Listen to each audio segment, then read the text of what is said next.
This is NHL Wraparound Short Shifts for Friday, September the 12th, 2025. Vic Morren, Neil Smith, and we haven't done one of these in like 5 months.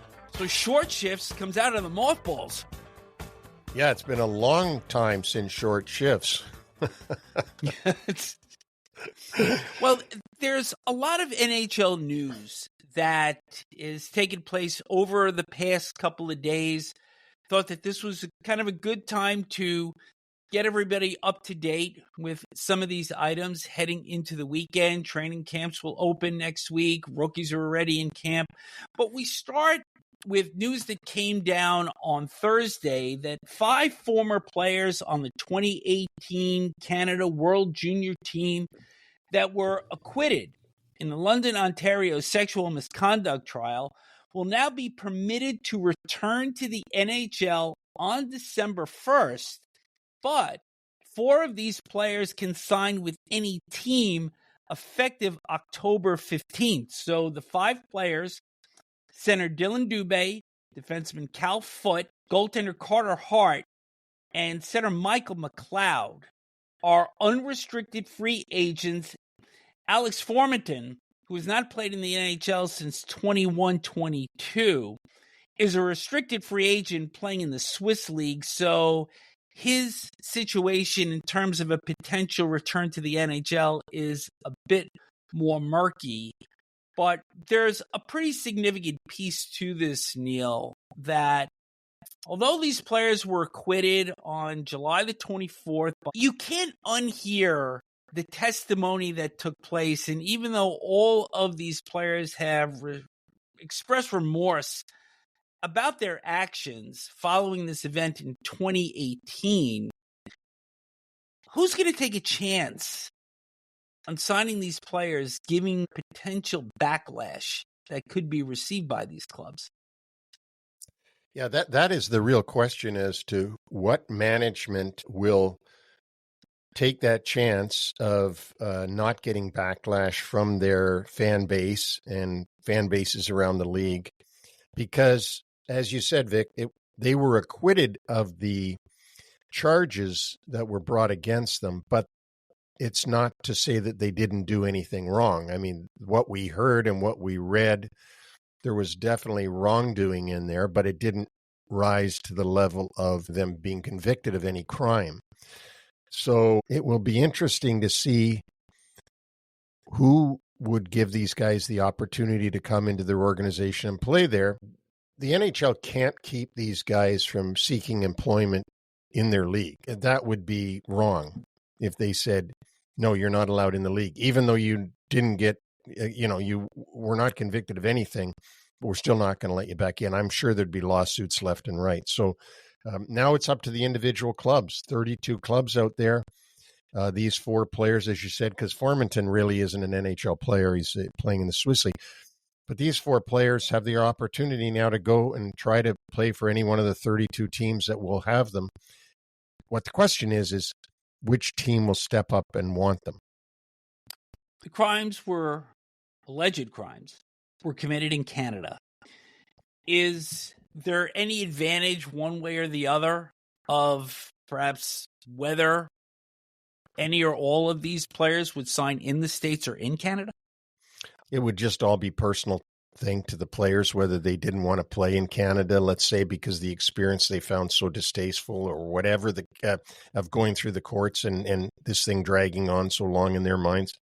As I said, I don't even want to hazard a guess as to where these guys might sign. Maybe they'll sign, maybe one of them will sign an American League contract and then work his way back into the NHL. Who knows? But it's unfortunate that we're talking about this. Like, it really is unfortunate that we're discussing this.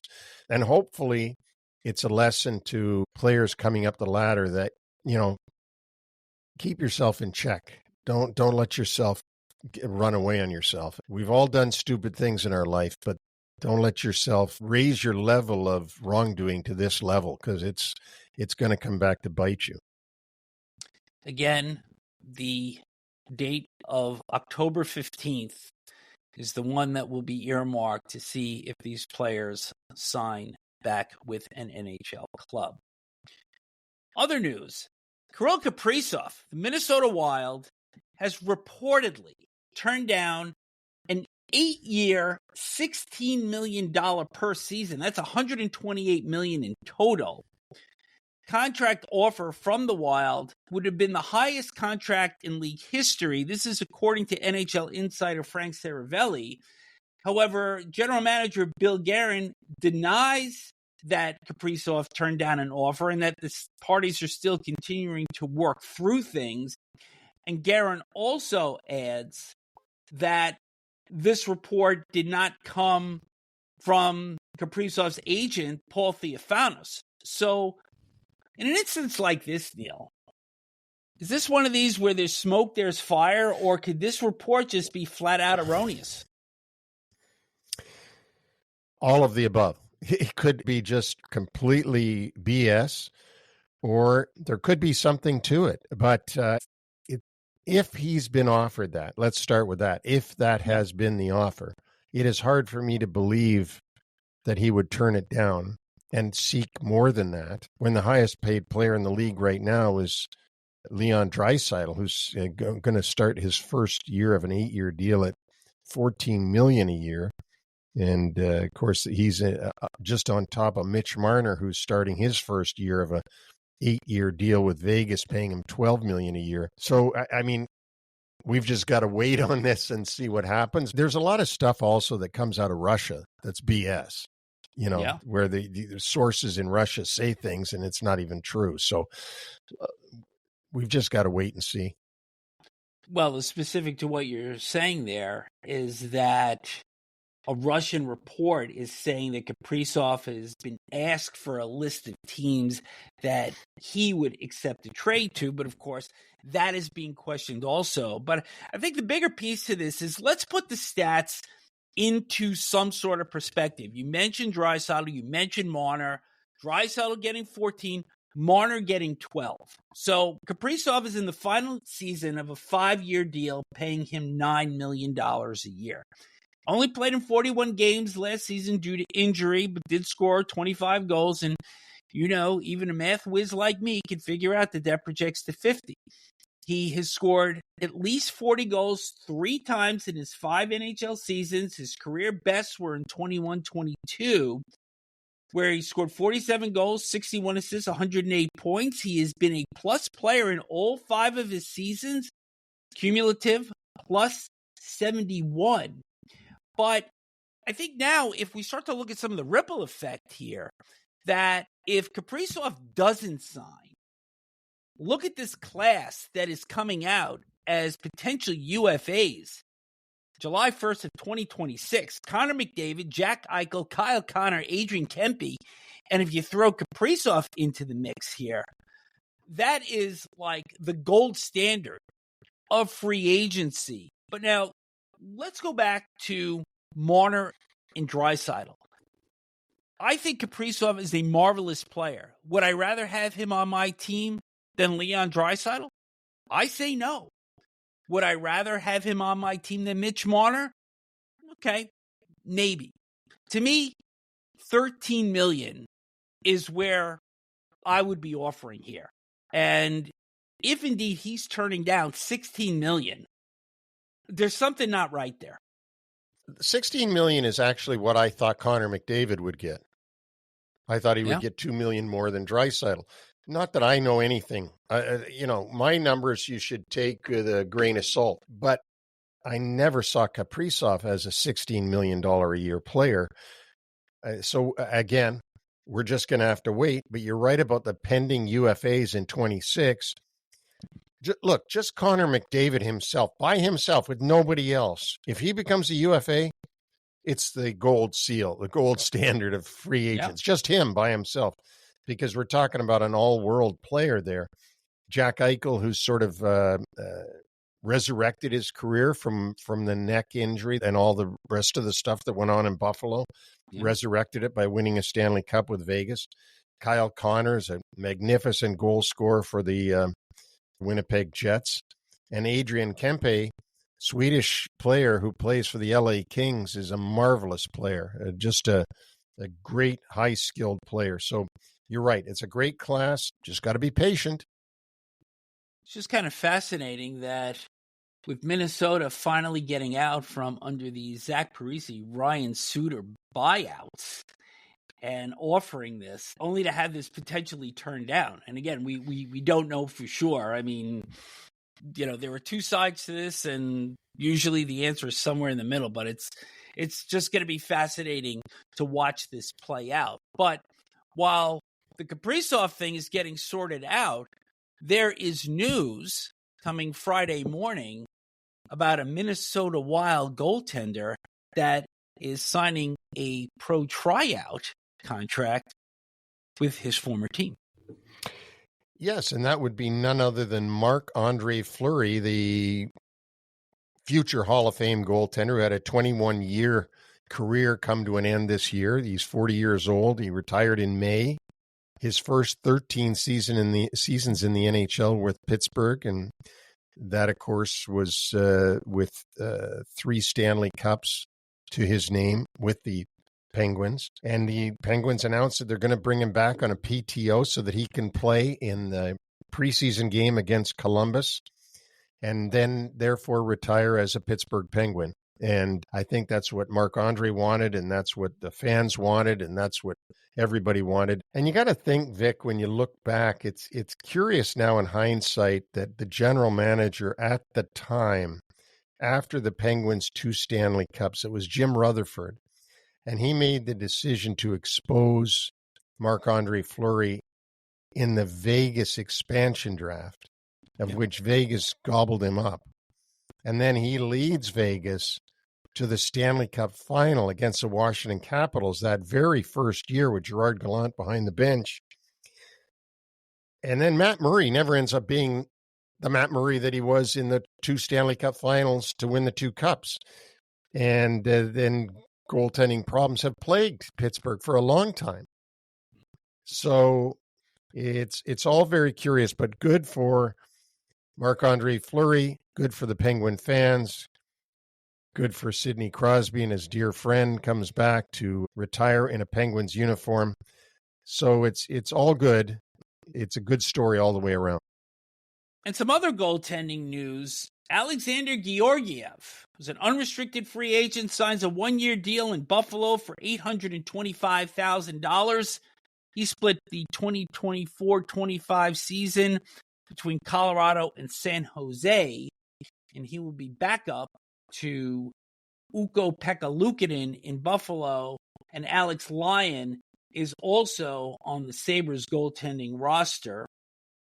And I think, Neil, this is a little bit curious for me here, in that during our summer coolers, we looked at the Calgary Flames, and Dustin Wolf has just signed a 7-year extension, which will be effective next season for $7.5 million. But their backup, Devin Cooley, has 6 games of NHL experience, and you would think that Georgiev, having played in New York, in Colorado, in San Jose, would have been a pretty good fit and a safety net for the Flames. Yeah, you would think so. You got to wonder what Craig Conroy, the general manager of the Flames, has up his sleeve as to what they're going to do about that backup situation. Because as you said, Devin Cooley has very little experience in the NHL. And so, while teams now are signing 3 NHL caliber goaltenders, it looks to me like Calgary only has 1 at this point. Stay tuned. Wolf goes down. You don't have a lot in the cupboard. Before we wrap up, we're going to give a few dates that folks may want to mark on their hockey calendars for the coming year. And we've picked 4 players that will be returning to their old haunts for the first time coming up in this new season. And we're going to go chronologically. So there's no favoritism here. So the first one happens on Tuesday, October the 21st, with Brad Marchand returning to Boston. Panthers will be visiting. Game will be on ESPN. And you remember right at the trade deadline, the Panthers actually did visit Boston, but Marchand was still injured, so he did not play in that game. Marchand is fourth all-time in the Bruins history with 422 goals, fifth in points with 974, fourth in games played, 1,090, and of course, fourth in penalty minutes with 1,111. And he will now come back in wearing a Stanley Cup ring for the Florida Panthers, which he will wear on the one hand and with his Boston Bruins Stanley Cup ring on the other hand. But that'll be a big night in Boston for sure. Friday, November 21st, Nikolai Ehlers returns to Winnipeg as a member of the Carolina Hurricanes. He is fifth in all-time Jets goal scoring with 225 in his first 10 NHL seasons, all with the Jets. As we said, when he signed with Carolina, he seems to fit right into their style of game and their style of players. But again, it's always nerve-wracking for a player going back after having such a successful run in Winnipeg as Ehlers has had, and he goes back in there now in red and black and white of the Carolina Hurricanes. Monday, December 15th, Chris Kreider returns to Madison Square Garden as a member of the Anaheim Ducks. He is third all-time in Rangers goal scoring with 326, only behind Rod Gilbert and Jean Rattel.